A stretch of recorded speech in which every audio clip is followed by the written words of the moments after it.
Hello সবাইকে, welcome and welcome back to its Chiku channel. তো এখানে আমি রান্না করতে এসেছিলাম।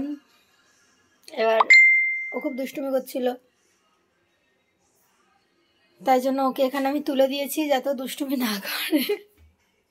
আর ও এখানে শুয়ে আছে। চিকু, আমার রাগ করেছ?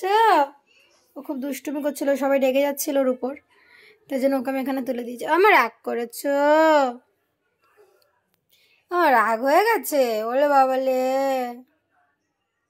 রাগ করেছে মেয়েটা, রাগ করেছে। যেখানে ও শুয়ে আছে,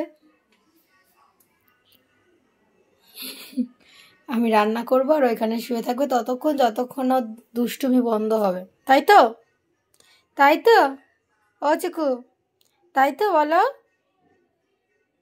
কারণ আমাদের চিকু দুষ্টু বাচ্চা হয়ে গেছে।